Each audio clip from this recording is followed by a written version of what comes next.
Ito, simulan na natin. Tungkol kay PRRD, the mastermind.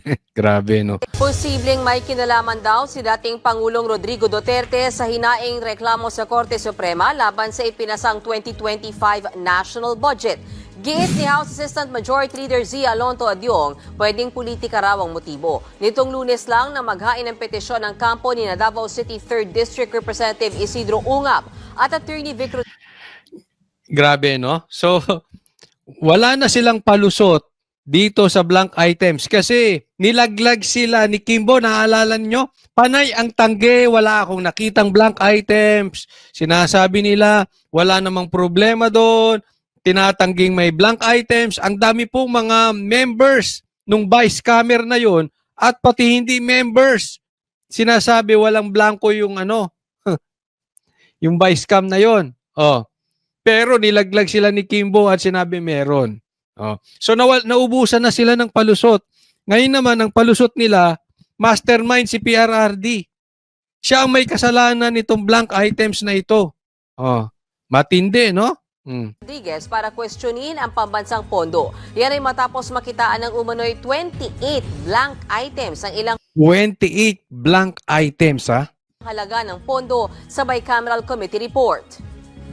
Kung titingnan mo rin kung who are the people Ito mga... Adjong! Ito mga umiepal na namang natin mga congressman, no? behind the filing of the questioning the budget before the Supreme Court. They are all well connected with the Duterte. Ang tono nitong mama na ito, itong si Adjong na ito, connected. Pasimuno, PRRD. Lahat. Kaya daw nagkaroon ng problema. Hindi po, Adjong. May problema tayo sa blank items. Given na po yun. Kahit nga kakampin yung si Kimbo, nilaglag na kayo. And that is illegal. Bakit po? Ipapaliwanag natin, ha? Sino ang nag-fill up nung blank items? Okay? Ito, wag na natin pagtalunan kasi may mga pumapasok na bashers dito. Sinasabi walang blank items, meron pong blank items. Inamin na. Okay? Kasi po, meron pong binabalangkas po itong budget ng House at saka ng Senado. Yan po yan. Tapos, yung mga hindi mapagkasunduan, babalangkasin pa rin yan ng tinatawag nilang vice cam. Itong BICAM na ito pa nga ay kine-question dahil ito daw ay unconstitutional. Kasi lahat dapat tungkol dyan sa budget ay dapat pinag-uusapan ng buong Kongreso. Ng buong kasama ang Senado. Okay? So hindi lang yung mga ilang members ng BICAM na kung tinitingnan ay talagang ang may control lang dyan ay House Speaker, Senate President at saka yung appropriation which is before si Saldico, ngayon si Kimbo. Naiintindihan natin. So may blanco. Bawal po yung blanco na yon. Pero meron din pong yung pinirmahan ni BBM totoong hindi na blanco. So from blanco at hindi na blanco, sino ang nag-fill up? Bawal yon. Kasi ang sabi ni Kimbo, ito daw ay finil upan ng mga staff ng vice scammer. Kita nyo kung gaano sila ka-scammer? Hindi po pwede yun. Hindi po typo error ang blanco. Hindi po nagkamali sa grammar, hindi nagkamali ng spelling. Blanco po. At yan po, ang usapin po dyan ay bilyong-bilyong pera ninyo. Pera ng bawat isang Pilipino. Hindi pwedeng staff ng mga politiko ang mag-fill up niyan. Naintindihan nyo na ang problema. Ito naman, pasok naman ito mga young guns na ito, pasok naman to si Adjong, hindi yan ay pinupolitika lang ng mga Duterte. Kasala, naubos ang palusot nitong, nakita nyo na kung gaano ka-heated ang utak nito. At nakikita nyo ang kanilang tono. Yung isang balba sarado na congressman, sino naman ang sinisisi? Si BP Sara. Ito namang mama na ito, ang sinisisi naman, si PRRD. Nakikita mo ang tono ng congressman? Kayo ba ay mga politiko? Nagtatanong lang po o kayo'y sindikato? Kasi alam na given na may mali. May illegal na nangyari. Kumbagat sa mga documents, hindi mo papayagan na yung sekretary mo na lang ang pumirma. Mali po yun. Tapos, imbis na inaayos ninyo, pinagtatanggol nyo pa. Para kayong mga sindikato niyan. Giit ni Adyong, tingin din ni dating Senador Franklin Drilon ay may kinalaman ng mga Duterte sa petisyon sa budget. Dagdag pa ni Drilon, tila ito na raw ang pinaka-corrupt na budget. Pakinggan nyo mabuti ito si Drilon Drilon, wag mo masyadong ipikit ang mata mo. Kasi lagi ka naming nakikitang natutulog dyan sa session nyo. Baka mamaya habang ini-interview, mapikit ka, makatulog ka dyan. Pakinggan nyo mabuti dahil si Drilon, kukontrahin si Drilon. Ang gulo nun, Coach Oli. Si Drilon, siya mismo kukontrahin niya sarili niya. Pakinggan nyo yung una niya sasabihin. Nagawang politika ng mga grupo ni Duterte, ginagawang politika at pinapaniwawala ang taong bayan na mali ito. Anong una niya sinabi? Etong tungkol sa blank items ay pinupolitika ng mga Duterte. Pinapaniwala ang mga tao na mali ito. So, ibig sabihin, para sa kanya, tama naman yung blank items. Mali si PRRD. Kung susundan mo yung kanyang sinabi, pinupolitika lang Pinapaniwala lang ng mga Duterte ang taong bayan na mali ito Pakinggan nyo susunod niyang sasabihin. 4 na taon ako sa Senado. 4 na taon siya sa Senado. 24 na taon ako tumingin 24 na taon akong tumingin sa Senado. ng national budget. Ito po 4 na termino. So 6 times 4 kasi 6 years. 24 na taon siyang tumingin sa budget. Ulitin natin. ng national budget. Ito po ang pinaka-corrupt. Talagang minanggol nila yung Ano sabi niya? Ito ang pinaka-corrupt. Ulitin ko mabuti national budget. Ito po ang pinaka-corrupt. Talagang minanggol 4 na taon ako sa Senado. 4 na taon. 24 na taon ako tumingin ng national budget. Ito po ang pinaka-corrupt. Talagang minanggol nila yung budget. Kaya hindi na nakilala ng executive branch kung ano ang itsura nitong budget. That's bad. Nakita mo? Sabi niya, pinulitika ni PRRD at pinapaniwala lang ang tao na mali. Anong sabi naman nitong mama na ito? 20 taon akong senador. Binabantayan niya yung budget at etong budgetan na ito ang pinaka-corrupt. Di kinukontra mo sarili mo. Sabi mo kanina, pinulitika lang ng Duterte. Pinapaniwala at niloloko lang ang tao na mali yung blank items. Tapos ngayon, sasabihin mo, ito pinaka-corrupt. Drilon, matulog ka na nga lang, Drilon. Alam mo, itong mga ito kasi, hindi, ito yan, pati yan si Lamas. Ito si Drilon, itong mga dilaw. Hindi nila matanggap sa sarili nila na ang sumigaw ng hustisya dito patungkol sa blind items ay Duterte. Sila ay naniniwalang mali ito. Maling-mali. Including ito sila Lamas. Napapakinggan ko yan sila Napaka-sarcastic niyan, mga taong yan. Pero ayaw nilang ibigay ang credit sa Duterte.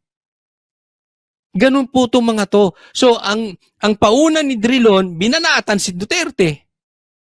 Pero, sumang-ayon naman siya doon sa sinabi ni Duterte. At pansinin ninyo, hindi man lahat, pero maraming dilaw, ganyan ang tono. Sasabihin mali ang blank items. Pero sisiraan ng Duterte. Hindi ko maintindihan itong mga dilawan. Sala sa init, sala sa lamig. Ha? Ayaw nilang magbigay ng credit when credit is due. Diba? Para sa kanila kasi, ang matinulang, si Cory, ang dilaw, ang dilaw, ang dilaw. Kaya naging inodoro ang dilaw di ba? Nung panahon naman nila, anong ginawa ng dilaw? May nagawa ba sa Pilipinas?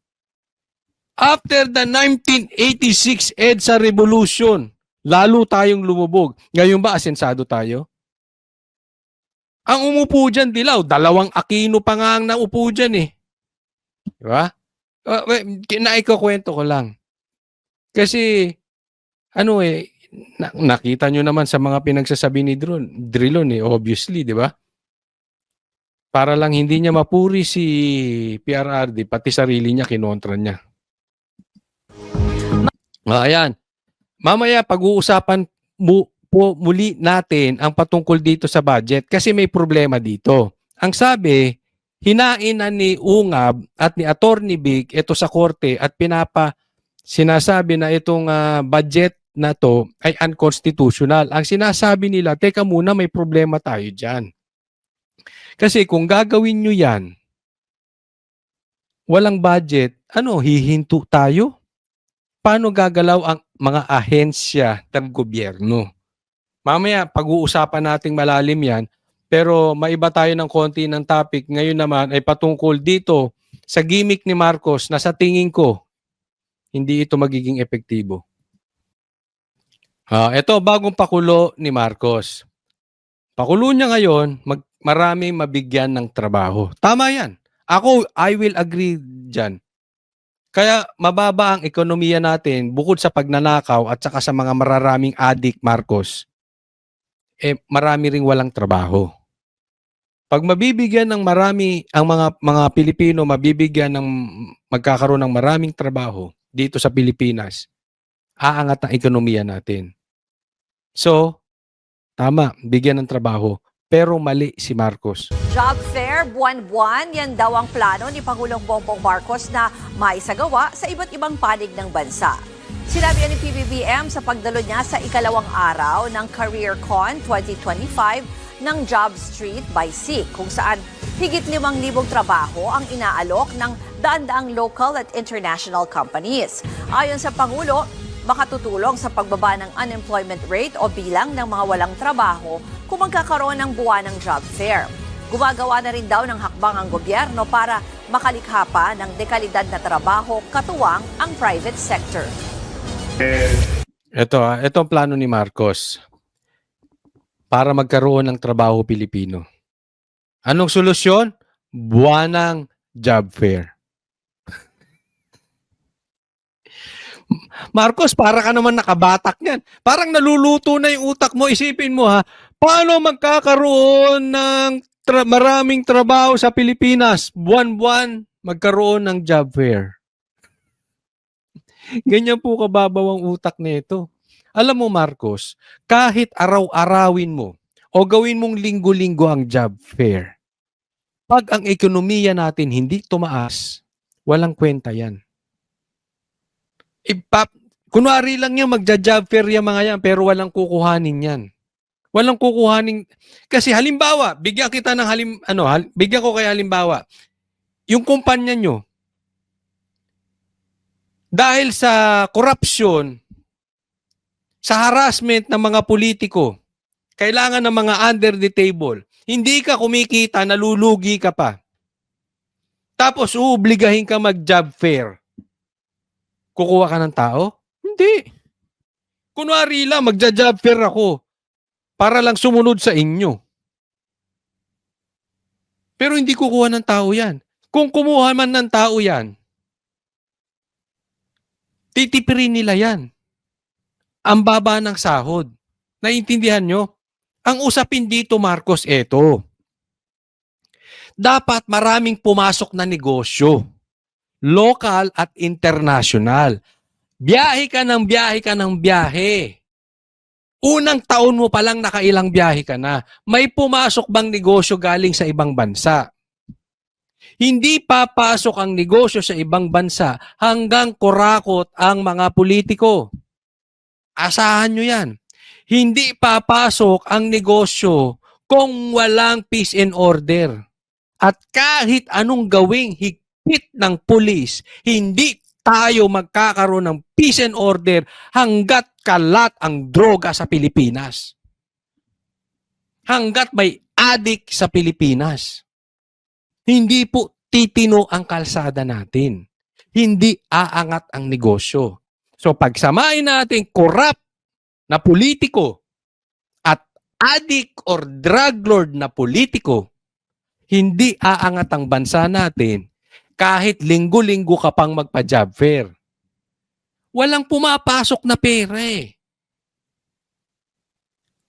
Pero kung ang negosyo rito ay mayabong, lumalago, magarbo, dahil mapayapa ang bansa, walang adik na politiko, hindi kalat ang droga sa kalsada, mababait ang politiko, hindi magnanakaw, aangat ang negosyo. Kahit mahal pa ang bilihin, pag ang tao may trabaho, titingnan nyo to ha, bakit sa ibang bansa ang mahal ng bilihin? Bakit sila nagsusurvive?